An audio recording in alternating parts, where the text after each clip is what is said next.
I'm Sherry Kling. I'm Director of Process and Faith, which is a program at the Center for Process Studies. And this event, we have different pop-up events like this every so often, at least one a month, sometimes more. Our next one that we have scheduled at this point is September 16th with Hunt Priest, who's the director of an organization called Ligare, talking about Christianity, religion, and psychedelics. So that should be very interesting. And then Bruce Epperly is doing part 2 of his course on mysticism coming up. That starts September 24th. So we've just started spreading the word about that. It was the first one was 4 sessions. This is another 4 sessions, 4 different mystics. And he's not just doing Christian mystics. So I think Rumi is in this one, maybe. But it'll be another great course, I'm sure. So with that, let me introduce our speaker for this evening. Duderija is the Associate Professor in the study of Islam and Society at Griffith University in Brisbane in Queensland, Australia. So he's definitely with us from the furthest away, I'm sure, this evening. And he has been publishing extensively for almost 2 decades on various aspects of the Islamic intellectual tradition, and especially looking at progressive Islam and through a process lens. So he was here with us back in the spring, I think it was, talking about a different aspect of Islam and process thought. And tonight he's going to be talking about Islam and feminist thought in Islam and process thought. So with that, Addis, why don't you go ahead? And thank you all for being here. Yeah. Well, for most of you, it's probably good evening. For me, it's good morning. I'm really delighted to be in your company and to be part of the Process and Faith community again this year. I'm a zealous convert to process thought. It's been now 5 or 6 years. I know we don't like to use these words in the process community. I'm just being a little bit facetious.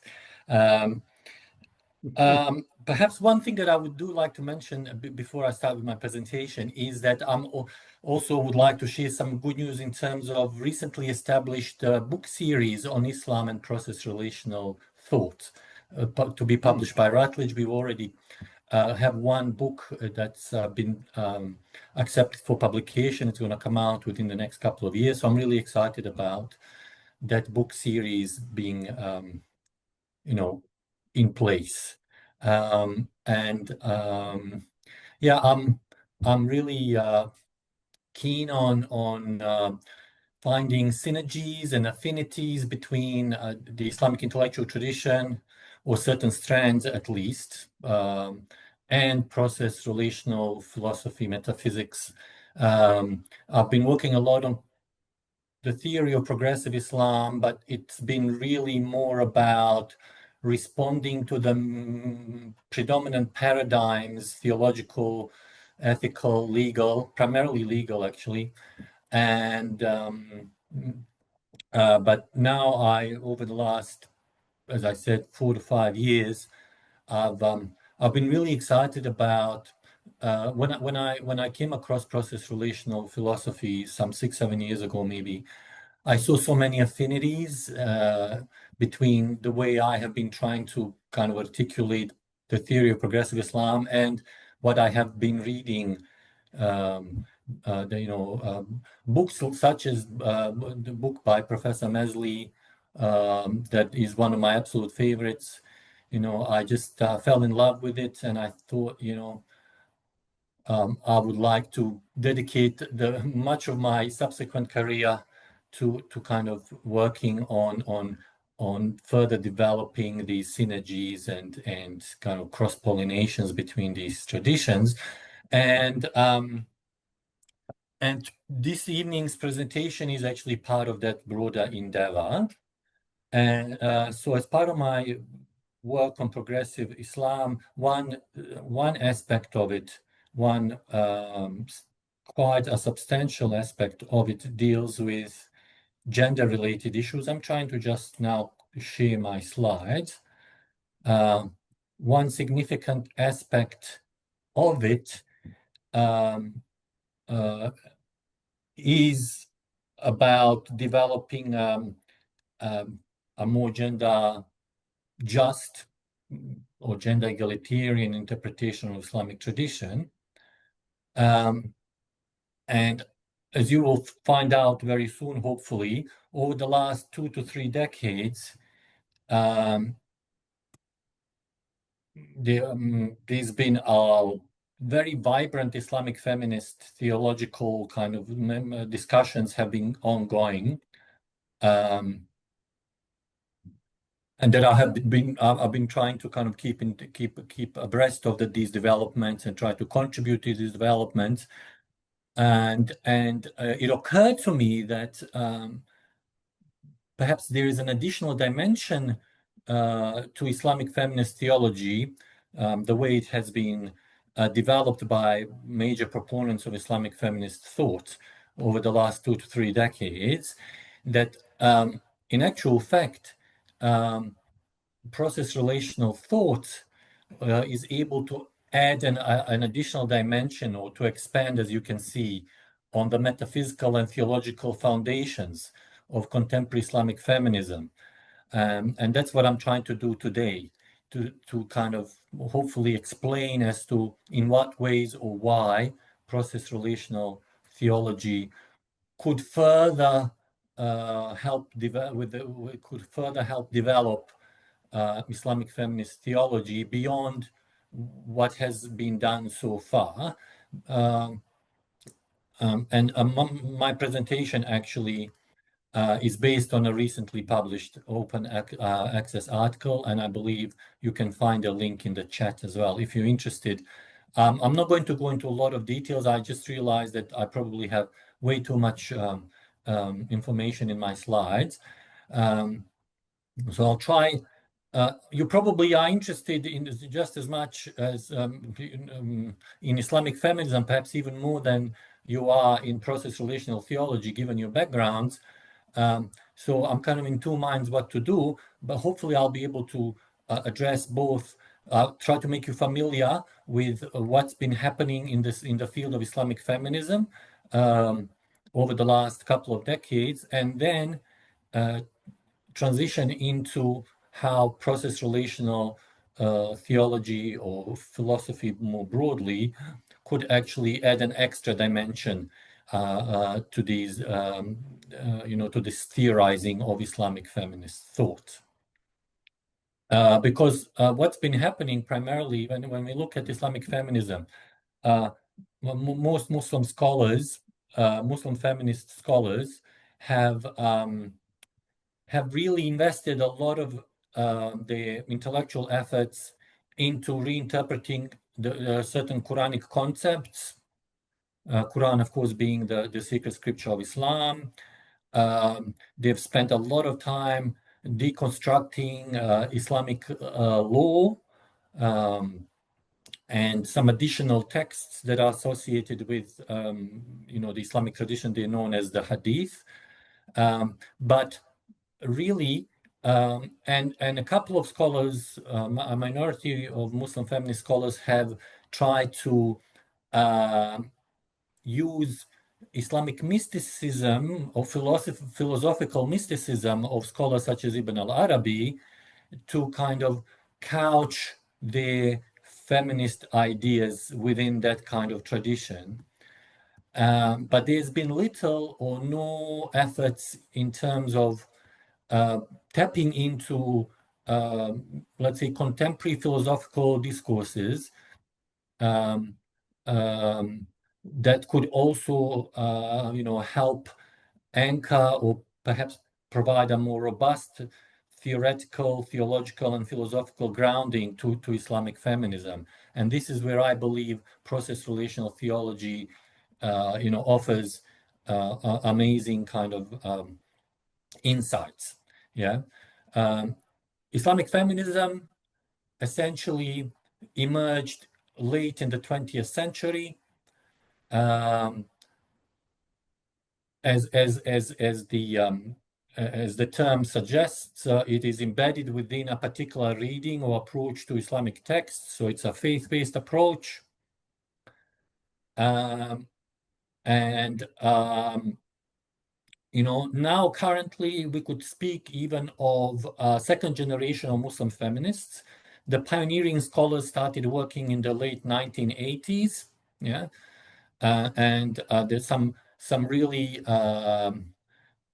seminal works were written by them in the early 1990s, and that kind of decade has been quite formative. Um, so there, and now we have a critical mass of second generation Muslim feminist scholars, many of whom actually teach at universities in the United States. So there's been, over the last 20 to 30 years, we've seen a lot of um, quite robust and systematic ways of approaching and kind of extrapolating on what Islamic feminism is or what it could be. Yeah.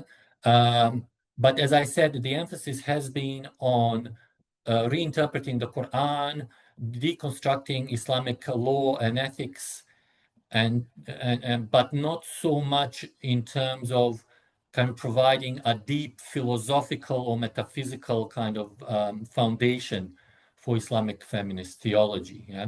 The final point that I want to make in relation to this slide is that not all Muslim scholars who work on gender egalitarian interpretations of Islam utilize the term feminist for various reasons.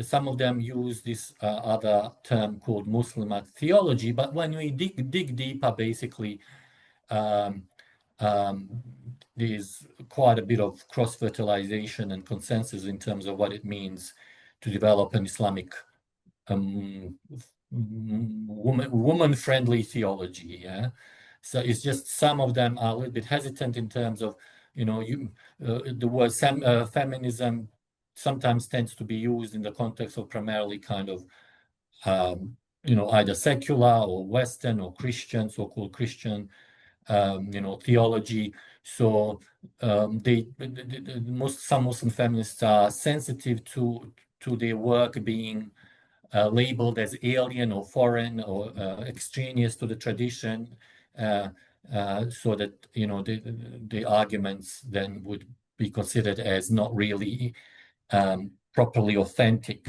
But putting that aside, um, when we look at the actual arguments that are being put forward, there is really no difference or very little difference between those who accept the label feminist and those who do not.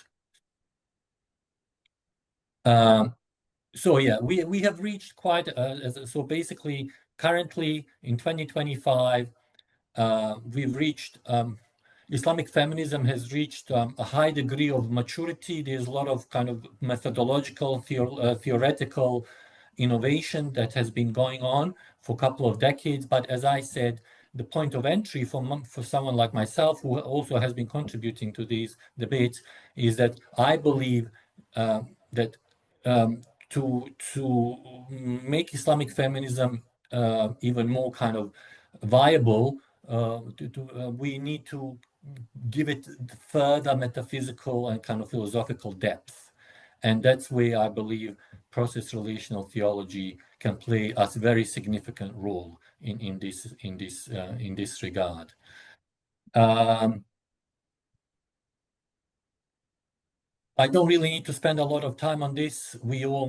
I'm sure most of us are familiar with process relational theology, the idea of moving away from the conceptualizations of God based on classical theism. Um, Professor Charles Hartshorne uses neoclassical theism as an alternative, yeah, to the static, immutable God who can unilaterally kind of determine everything with absolute power. So process relational theology tries to correct this, yeah. It uh, instead it envisions a dynamic God who is intimately involved within with the creation, with the universe, and the unfolding of the universe. So in other words, God in some way at least is also deeply kind of intertwined and in process of unfolding as well alongside the creation. So process-relational theology rejects aspects of classical theistic conceptualization of God based on this absolute power, and proposes instead this idea of persuasion and the lure. Yeah. So I believe I have kind of done justice to those main aspects, and we will see um, how this has important implications in terms of developing Islamic feminist theology. We also know that process relational theology is based on a panentheistic worldview when it comes to understanding the relationship between God and the cosmos. Yeah. So God, unlike in classical theism, where God is seen as kind of this distant observer, God is actually an experiencer, which emphasizes this idea of the reciprocal nature of God-world relationship. So, in my next section, I would just like to throw out some names of some major Muslim feminist scholars who have been developing Islamic feminist theology, as I said, over the last couple of decades. Yeah, I will not do justice to the sophistication and all the kind of hermeneutical and kind of interpretational aspects of the engagement with the Quran, with the Islamic tradition in more broadly.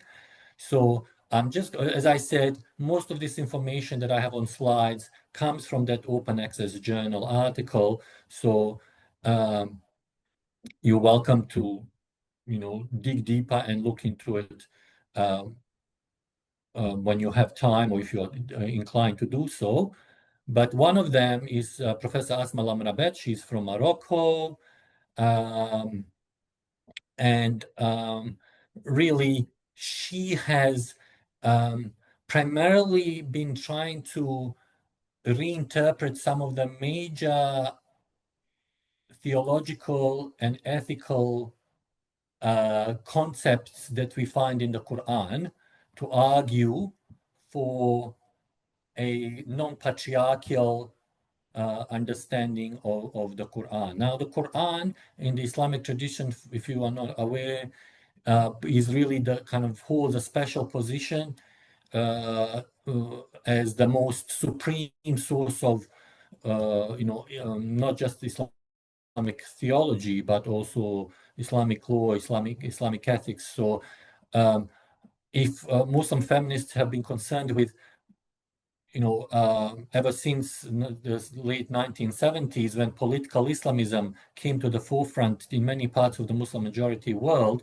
there was this conservative turn in the 1970s and 80s. And in many places like Iran, Pakistan, Saudi Arabia, Muslim women were suddenly having to deal with reintroduction of classical Islamic law, yeah, and which often can be quite discriminatory.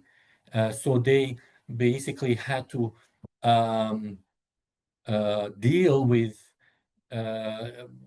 find ways, creative ways to deal with the Islamic tradition in a way that would allow them to engage with the arguments by these proponents of more, let's call it fundamentalist Islam, so speak within their own language and use the same kind of texts as these people were using in order to kind of develop a more gender egalitarian interpretation. And as part of that, the Quran becomes a really important source of data, so to speak, to kind of try and develop a non-patriarchal interpretation of Islam. So she was one of these. She's one of the leading scholars in this space. But as I said, all of the kind of concepts that we can find in the Quran, such as the concept of trust or stewardship or moral integrity, all of these major concepts that have actually shaped Islamic theology, Islamic legal thought, the mainstream Islamic tradition has interpreted them in such a way to uphold basically classical theism and patriarchal interpretation of Islamic ethics and Islamic law. So Muslim feminist scholars such as Asma al-Amrabet, they've gone back to the Quran and said, this is, we can actually interpret the Quran in a much more feminist friendly way. Yeah.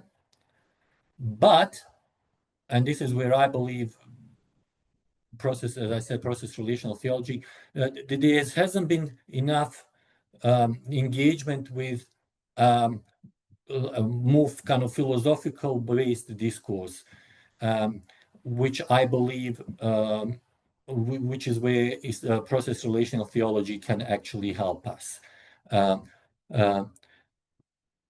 Another scholar that has worked in this space is Professor Sadia Sheikh. She's from South Africa. Now, what's a special aspect, what's important kind of or unique to Professor Sadia Sheikh is, don't worry about all these, what's on the slide. She has been one of few Muslim scholars who have actually placed a lot of emphasis on Islamic mysticism as an avenue for development of Islamic feminist theology. Yeah, and in particular, she's been looking into the works of Ibn al-Arabi, who was a famous mystic philosopher who lived in the 12th or 13th century, I can't recall right now, of Islamic Spain. Yeah, and she's had a really detailed and kind of a look into his writings, and basically she said that she's come to the conclusion that when Ibn al-Arabi talks about this idea of a perfect human being, which is a kind of central theme in Islamic Sufism, he actually doesn't restrict it. It doesn't have gender. Yeah, so he kind of affirms that both men and women can attain same, levels of perfection, and she's used that kind of um, approach to the Islamic tradition, steeped primarily in Islamic mysticism rather than the Quran, to argue that we can develop a gender egalitarian interpretations of Islam. So she's kind of placed a lot of emphasis on classical philosophical mysticism, which is fantastic, but if we look at Ibn al-Arabi, some of his engagement with the Quran and the Hadith, we see that he still operated within a very much a classical paradigm, and therefore there are certain limitations to what we can, the insights we can get from Ibn al-Arabi can be further kind of extrapolated, and can be further brought into conversation with process relational theology that is decidedly kind of epistemologically it is modern, whereas Ibn al-Arabi's epistemology was very much still pre-modern. And we know that process relational theology as a branch of process relational philosophy is based on this constructive postmodernist thought. Yeah.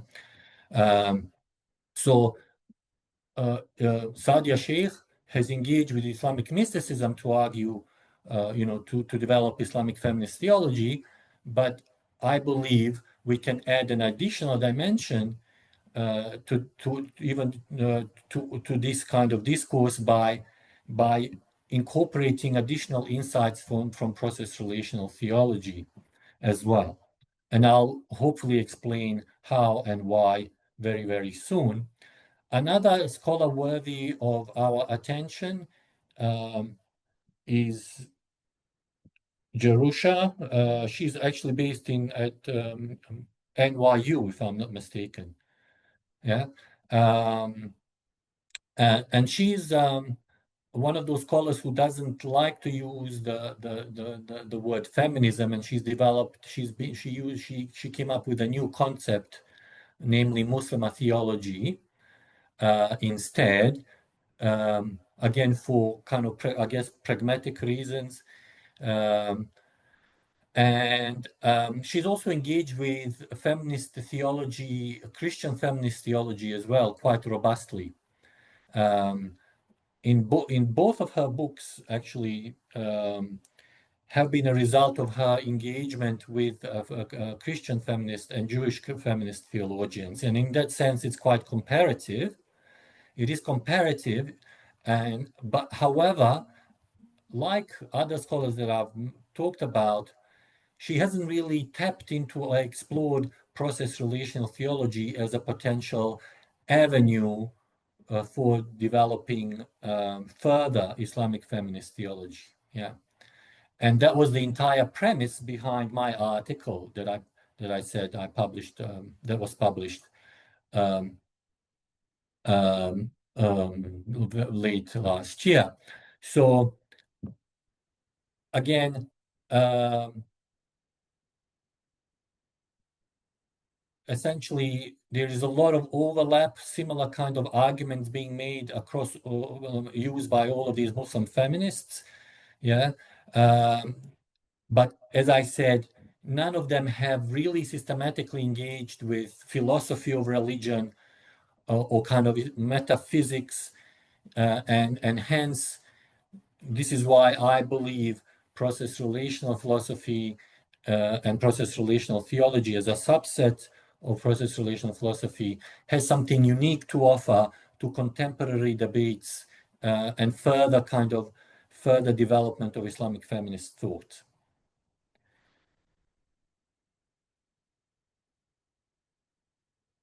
So yeah, so there is this unexplored potential that Islamic feminist thought, I think, can tap into in order to kind of further anchor or further kind of provide systematic kind of arguments for the viability of Islamic feminism, because um, we have strands within Islamic tradition that are panentheistic in their kind of orientation. So we can build upon these and kind of argue that really these strands, if they are kind of brought epistemologically updated and brought into conversation with process thinking as it was developed by Whitehead and Charles Hartshorne and John Cobb and Griffin and Professor Maisler and others, um, it can really provide additional, as I say, metaphysical grounding for Islamic feminist thought. How precisely?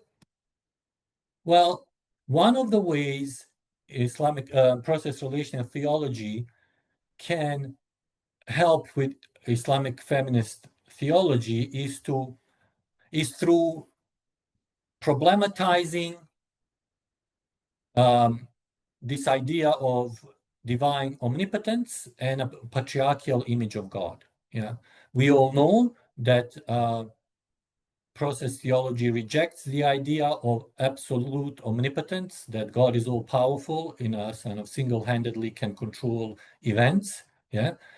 And when we look at classical Islamic thought, when we look at classical Islamic ethical thought, not just theology, we see this uh, kind of tyrannical, if I could use, classical theism's concept of the divine that is very much based upon this idea of God being all powerful, all controlling, yeah. And because in Islamic tradition, like other major world religions, the interpretative power of has always been on the sides, within, males have always had the privilege of directly engaging with the text, constructing the tradition. Um, you know,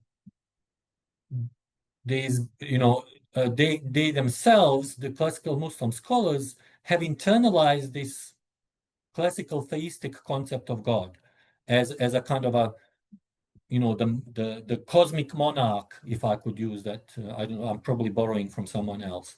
Yeah. And they have kind of, that kind of image of God has permeated into the way the Quran was interpreted, into broader Islamic ethical discourses, and of course, Islamic law that is highly gendered. Islamic law is highly gendered, and it's gendered in a kind of patriarchal sense. Yeah. So by moving away from offering an alternative image of the divine, and by questioning and deconstructing divine omnipotence based on process relational emphasis on persuasion, love, and mutuality, yeah, we can use those kinds of arguments to question Quranic interpretation. As I said, we can question, or the certain concept, the way in which certain concepts in the Quran have been interpreted, as well as Islamic ethics and an Islamic positive law. Yeah, so that's one way, and there are specific concepts that probably don't make a lot of sense to you because you come from outside of the Islamic tradition, but there are certain concepts within the Islamic tradition, such as this idea of hakimiyya, God as being a sovereign sole legislator, that kind of cosmic monarch. Yeah, the concept of wilaya, which is usually translated as male guardianship, and this concept of male guardianship has been pivotal in the way in which Islamic law and ethics has evolved or been constructed in classical Islamic thought. Yeah, this concept of wilaya was seen as was conceptualized in form of male guardianship, where men were responsible for women and kind of were able to dictate every aspect of their lives. But what we can actually, this from a process relational perspective, this concept of wilaya can actually be reinterpreted, because there are certain Quranic verses also that conceptualize this concept in more relational terms. Yeah, so all of these concepts can be given a kind of a relational interpretation, and not a hierarchical one. But that only can be done if the entire metaphysics or the entire cosmovision is based on process relational metaphysics. Yeah. So process relational theology also allows to view the tradition as dynamic. Yeah. Rather than an evolving. If God is in process and evolving, then the tradition as well has the same quality. Yeah, if everything is evolving and in process, then interpretations of the Quran can also evolve and be in process. Yeah, which provides discursive kind of maneuvering, or opens up discursive space for Muslim feminists to come up with new interpretations of the Quran, to deconstruct classical Islamic law. In the Islamic tradition, we also have this concept of fitra, or human nature. But of course, because classical Islamic theology is based on classical theism, Aristotelian kind of ethics, it was again interpreted in a hierarchical way, within a very hierarchical worldview, the great chain of being kind of understanding of the cosmos. Yeah. However, if we approach this concept of fitra from a process relational philosophy or metaphysics perspective, it is no longer something fixed or essentialist, but something that is in process, something that is dynamic, something that can grow, something that can be transformed. And the entire idea of co-creation with God comes into place as well. Because in the Quran, we do have this concept of khalifa, or stewardship, that God has, which is basically a biblical concept as well. This idea that allows for human agency. Yeah. So, but again, in classical Islamic thought, it was all interpreted within the broader kind of classical theistic understanding of both God and human God relationships. Process relational thinking or reconceptualization of this concept allows for dynamism, change, growth, and co-creation. Yeah. I'm not sure how much time I have left. but I'm getting there, process relational metaphysics is, as you know, deeply relational, and everything is interconnected, and therefore it directly questions this hierarchical binary kind of worldview that classical theism operates within. Yeah, it is also, it questions these dichotomies of maleness, femaleness, spirit, matter, reason versus emotion, and all of this binary thinking that we find in the Islamic tradition, theological, legal, has basically been used to marginalize, women's experiences, and also excluded them from the entire enterprise of interpreting and constructing Islamic knowledge. Yeah. So relationality basically opens up again discursive space and maneuvering. It has the potential to include a much broader spectrum of voices, especially women's voices in this in the way in which Islamic tradition can be interpreted. Yeah.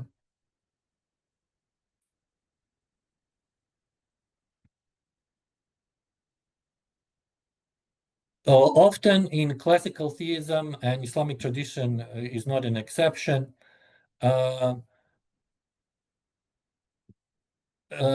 concepts that have been associated with masculinity have been given kind of a supreme status.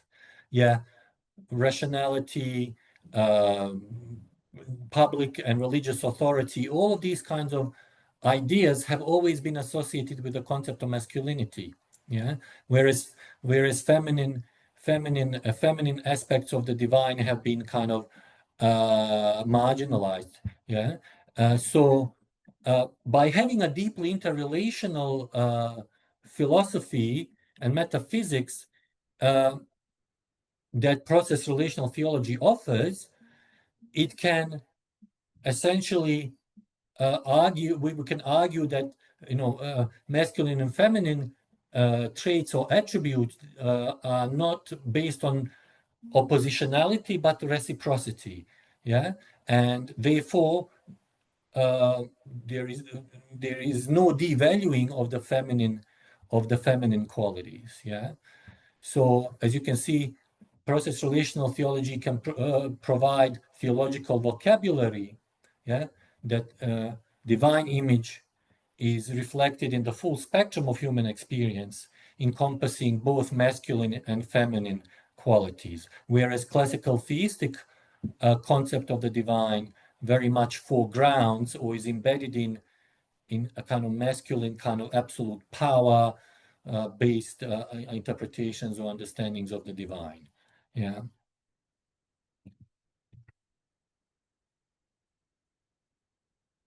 So to conclude, I believe that process relational theology offers a powerful toolkit to reconceptualize God, and by reconceptualizing the concept of the very concept of God, the relationship between God and humanity, it opens up kind of new metaphysical and philosophical discursive space that Islamic feminist theology can tap into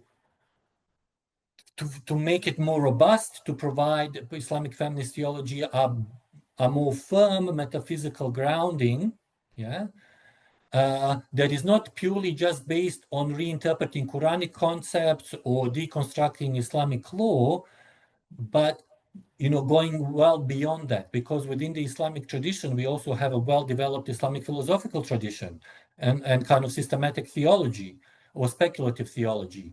And the Islamic philosophy and Islamic speculative theology have actually been used to reinforce Islamic patriarchy. Yeah.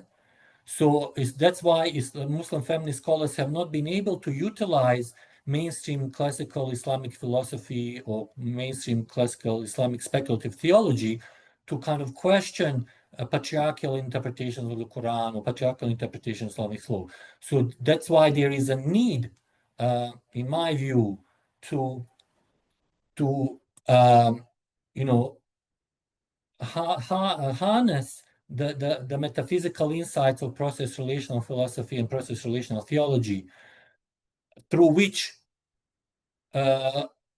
Islamic feminist scholarship can as I said, not only reinterpret specific Quranic concepts and deconstruct Islamic law, but also provide a systematic and metaphysically grounded understanding of God and God-human relationship that is based on that rejects classical theistic interpretations of the divine and repositions them so that Islamic feminist thought can go beyond what it has done so far, and provide an even more robust metaphysical grounding. Sorry, I might have not been very coherent towards the end. I'm trying to kind of wrap this around. I'm looking at the time. I'm over 40 minutes, but hopefully you have a basic understanding of what I'm trying to of what I was trying to do. But and I will welcome any kind of questions that you might have, where give me an opportunity to perhaps put it in a different way. Great. Thank you. Thank you so much, Addis.